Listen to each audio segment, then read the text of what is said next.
Right now on IUSTV News, a reported rape on campus, adding to a concerning trend.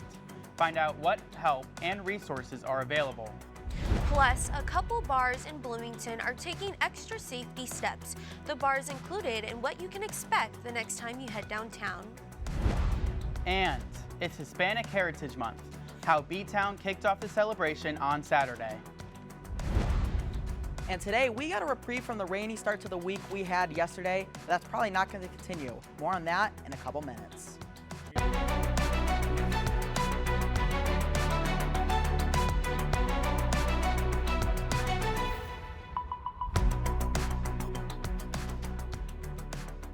Just over a month into the semester, and there's been at least 6 reported rapes on IU's campus. Hello, and thanks for joining us. I'm Jasmine Williams.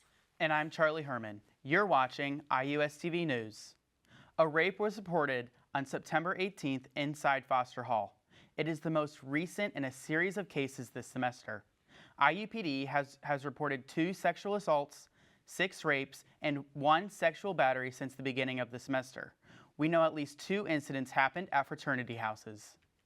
These reports come during the red zone, the period from the start of fall semester to Thanksgiving break, where students, especially freshmen, are at the highest risk for sexual crimes.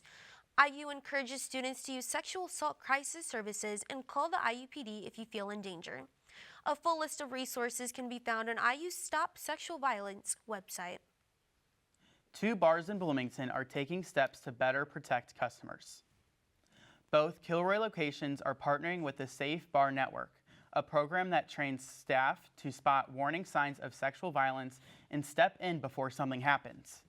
The training covers how to identify predatory behavior, de-escalate situations, and connect people with help if they need it.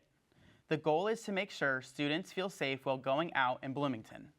Whether you're on the clock or not, whatever you're doing, we take action and, try our best to prevent that, and we do. Kirshner says the hope is to make these steps make Bloomington nightlife safer for students all year long. All right, let's get a check of the weather. Quinton got it right last week with the weekend rain. Let's see what might be in store tomorrow, Graham. Yeah, I think, unfortunately, that is probably going to be the case for tomorrow. We're probably going to see more rain. First up, we're going to talk about what we're seeing right now.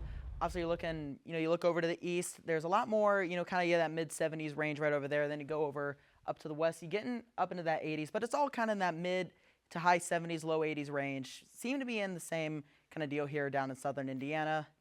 But overnight, it's going to be around the same temperatures, seen in that low 70s. But once you get to around, it's probably going to be like a 11 p.m., going to start to see the rain come in. And that's going to be continuing all throughout the day. And while we normally talk about this, I would not recommend taking that morning dog walk tomorrow, especially once it gets around 7. We're going to start to see some lightning and thunderstorms.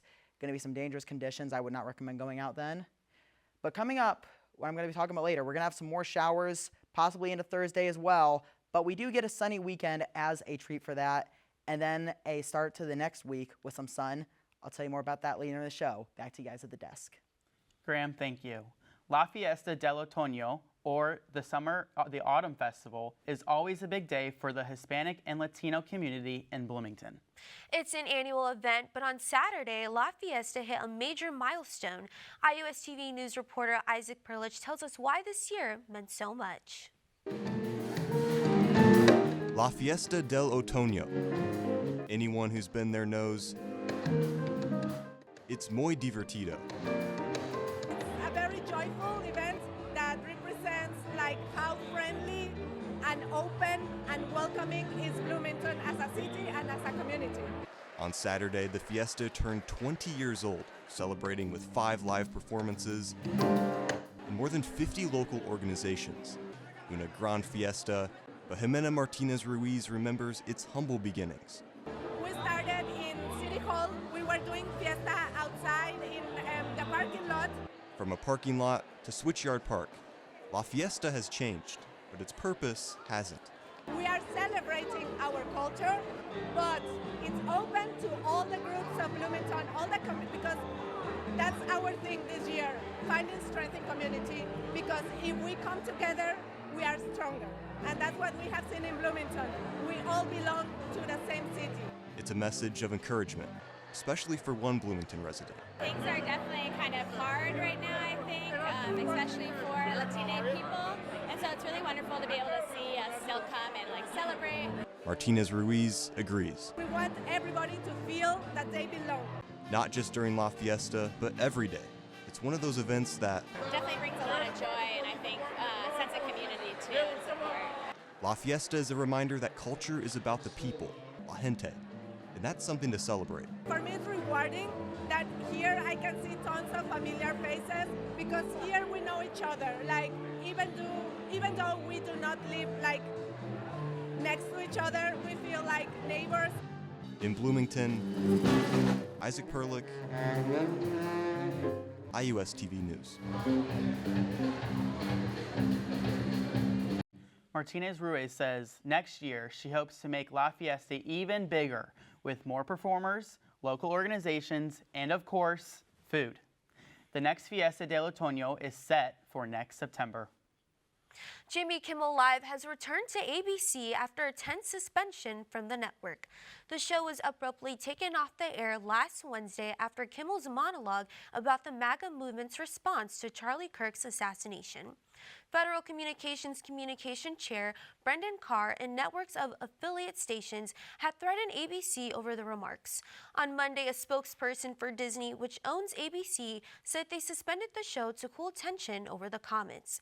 They said they felt some of Kimmel's comments were poorly timed, but after thoughtful considerations with Kimmel, they decided to bring the show back.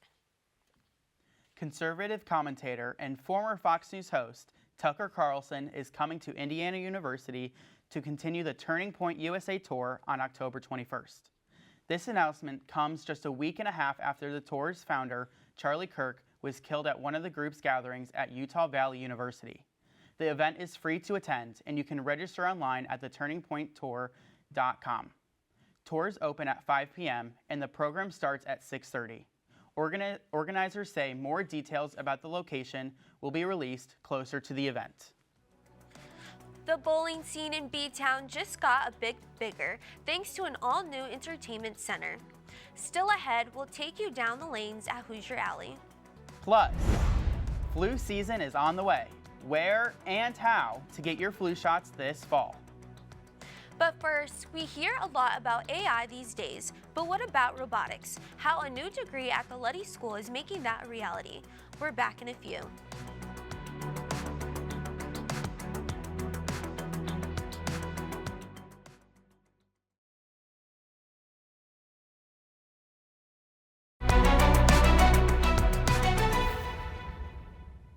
Coming out of IU Parents Weekend, it is always the time of year where we are celebrating with our families and having fun and doing it all together. Yes, what did you do for Parents Weekend? I hung out with my family and we went to the IU football game. Oh, nice, me Yeah. too. Well, Charlie, now we can at the Hoosier Alley, a brand new entertainment center right here in Bloomington. Our Jason Lee has the scoop. I'm standing outside one of the hottest spots in Bloomington, Indiana right now, located at 2424 South Walnut Ave in Bloomington, just 10 or 15 minutes outside of Indiana University. This is Hoosier Alley, and this place has it all. Has a bowling alley, arcade, laser tag, bumper cars, you name it, they got it, and it's fun for the whole family. Hoosier Alley just opened up this past month with brand new attractions for Bloomington to enjoy. The complex has replaced the old Lucky's grocery store, but is looking to add to the community in a big way. We're all about just becoming a part of the community. I think the thing was we wanted to build something people could embrace, that we could have a lot of fun, but it could be family oriented versus just another bar or another restaurant.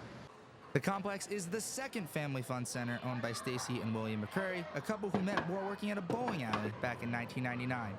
The McCurrys also own Paoli Rock and Bowl in Paoli, Indiana, and decided Bloomington would be a great place to expand their family business. We have a much similar thing down in Paoli, Indiana, and they were really looking to expand throughout the last few years, and we found Bloomington, and we found the building and just tried to figure out what type of entertainment would fit with a good layout in this building, and this is kind of what we ended up with. And that is just a glimpse of what Hoosier Alley holds in store. And this is a place that just opened earlier this month, and right now the vibes are as high as ever. You do not want to miss this place. Reporting live from Bloomington, Indiana, Jason Lee, IUSTV News. Now, Hoosier Alley is open 7 days a week, all the way until midnight. So, you've got plenty of time to hit the alley. Ever considered studying robotics at IU? That may soon become a reality. IU's Board of Trustees recently approved the Bachelor of Science in Robotics degree, which should be offered through the Luddy School of Informatics, Computing, and Engineering. The degree will help prepare students for providing new and improved opportunities to gain a better understanding as they enter an ever-evolving industry. I feel like it's definitely a good thing because they'll be able to get hands-on coursework not only in school, but it'll also provide more opportunities outside of school, such as with internships or more experience in entrepreneurship. The degree still needs to pass one more round of approval from the Indiana Commission for Higher Education. President Donald Trump says Rupert Murdoch and his son Lachlan could be among the investors interested in buying TikTok. The president said last week the U.S. is close to a deal with China to bring TikTok under American ownership.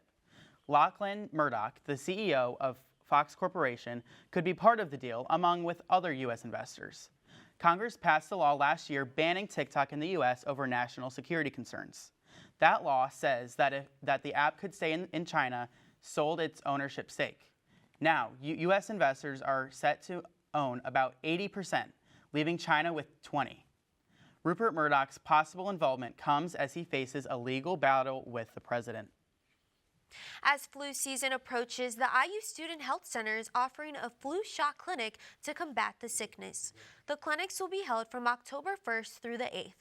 The shots are free for those with insurance, but are available only to IU students, faculty, and staff. You'll also need to schedule an appointment online. Then, when you head to the clinic for your shot, bring a photo ID and your university ID number, and you're all set. And for more stories from our IUSTV news crew in between broadcasts, visit our website at IUSTV.com for all of the latest updates. Turning to weather now, we finally got some rain yesterday, but today had much drier conditions. Our very own Graham DeWitt is in with the forecast. Graham, it's felt like months since we've had any rain, and my flowers have been drying up, so the rain has been a nice welcome. Oh yeah, I gotta tell you, I wasn't too excited about it, but at the same time, I do think it's good for us to have. And on that note, we are going to be seeing some more coming later this week. As I mentioned earlier in the show, we were going to have some later tonight. But first, as I just want to take you guys back, going to be around the mid to high 70s right now. But then when you get into tomorrow, going to continue raining. As I mentioned, it's also going to be some thunderstorms early in the morning. Get to noon, temperatures are going to rise up as well. And even into 5 p.m., it's going to be raining pretty much all day tomorrow. So got a lot of it. Charlie, as you mentioned, going to be seeing some more rain for the flowers. But then you get into the Thursday highs. The rain is also kind of cooling it down a little. It's going to drop, 3 to 4 degrees for those Thursday highs. It's going to rain probably into around Thursday morning. So that's what we're going to be seeing there, getting some more rain that'll cool the temperatures. Then going for Friday and now into Saturday, that's when we see the sunlight. Saturday, unfortunately, no more home game. We don't have another home game until October 18th, which I think is just ridiculous. But it is good if you want an opportunity to go out. You're going to have sun all day, and you're going to see temperatures all in the 70s throughout Saturday. Now let's take a look at that 7-day broad forecast. You got the continued rain Tuesday through Thursday. Then getting into Friday, you're going to see all the sun, keeping that way all the way out to Monday, getting some of those temperatures back into the 80s close to the end of that week as well. Yeah, I think the rain is perfect. We'll have the weekend to have some sun, but I think the flowers need some rain. So thank you, Graham. Thank you. And Dana Belmer is here standing by with what we can expect in sports. Hi, Dana. Thank you, guys.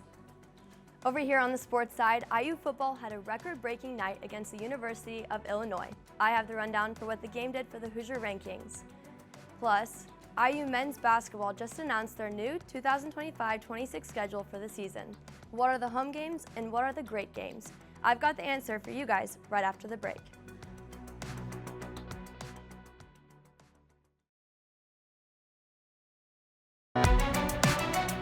Welcome back, Indiana fans. It's been an exciting weekend for IU athletics and Indiana sports. I'm Dana Belmer, and let's talk about the success we've seen this weekend and the athletic powerhouse Indiana has become. Starting off with IU football, the Hoosiers had a historic victory against number 9 Illinois 63-10. The game has no lack of notable features, starting with the crowd. As the night set, the Hoosiers packed Memorial Stadium, setting an all-time attendance record of 56,088 fans. You could hear the crowd for miles as the Hoosiers struck early in the first quarter when D'Angelo Pons scooped up the blocked punt and ran it back 11 yards for Indiana's opening score. From there, Fernando Mendoza was nearly perfect, completing 21 of 23 passes for 5 touchdowns. His performance has soared his Heisman odds, where he now sits as the first favorite candidate to win according to FanDuel. With the offense led by Mendoza, it was the most points scored in Big Ten history against an AP top 10 opponent. Backed by a defense that allowed only 2 rushing yards, Indiana sent the Illini home with what I'm sure was a silent ride back to Champaign. Signetti and his boys, now ranked 11th in the AP poll, will travel to Iowa this Saturday to play the Hawkeyes, hoping to come back to Bloomington 5-0. Last on Hoosier Sports, the 2025 and 26 Indiana men's basketball schedule has been released. All eyes will be on Darren DeVries as he leads the team into what IU fans hope is a successful season. The Hoosiers have 2 open exhibition games in October, but the season doesn't ramp up until December when you see big non-conference matchups on the schedule like Minnesota, Louisville, Kentucky, and more. Big Ten plays start December 3rd at Minnesota, then back home December 9th versus Penn State, and that is a game you won't want to miss. Iowa, Purdue, Washington, and Wisconsin will all be crucial conference games, and then to close out the regular season on March 7th, IU plays Ohio State in Value City Arena. Now, keep this on your schedule. I've mentioned the Penn State game early in December. On January 27th, you've got your classic rival game between Purdue, who looks to be a strong March Madness contender, and then, of course, later in the season, Michigan State on March 1st, where the Hoosiers will face Tom Izzo as he goes into his 31st season as head coach. For all you Colts fans, the time to rejoice is now. The Colts head into Week 4 undefeated, the first time since 2009 with Peyton Manning at QB. With 3-0 record, the Colts are now first in the AFC South and are showing no signs of letting up with their offense led by Daniel Jones and Jonathan Taylor. They now head into their Week 4 matchup against Sunday against a strong, consistent Rams team on the road. Kickoff is at 4:05 p.m. on Fox. And last but not least, my final touch for Indiana sports this week. The Indiana Fever find themselves in the 2025 WNBA semifinals, even with star guard Caitlin Clark out. The Fever will face Asia Wilson and the Las Vegas Aces yet again, this time at home for Game 3 on Friday, September 26, with tip-off being at 7:30 p.m. And for the latest on all things IU sports, be sure to tune in each week to Hoosier Sports Night. You can catch it on Thursdays on IUSTV. That's my sports dose for the week. Once again, I'm Dana Belmer. Back to you guys at the desk. Sounds like a great time to be a Hoosier fan right now, Dana. Thank you very much. Let's get one last check of that 7-day forecast. Yeah, as I said, we're going to be starting with rain later tonight, which is going to continue all throughout Wednesday with some thunderstorms in that morning before it ends Thursday morning. We're going to see the sun pop out. It's going to be sunny all throughout the rest of the weekend and into the start of the week on Monday. And remember, no home football game this Saturday, so don't get to enjoy the good weather for that. I don't know why they schedule to where they have 2 road games and the bye straight in a row. I don't know why. I know we start with 3 home games that are like, those non-conference one. That makes sense, but now we got to go 3 weeks before we get a home game. I'm not happy about that. Well, the weather looks nice and it's not going to be 90 degrees, so I'm very happy, Graham. Thank you very much. Yes, I'm looking forward to the sunny skies at the end of the week. Thank you, Graham, and thank you for watching IUSTV News. For updates between newscasts, check out IUSTV.com and be sure to follow us on Facebook, Instagram, and X. We're back here next week. See you then.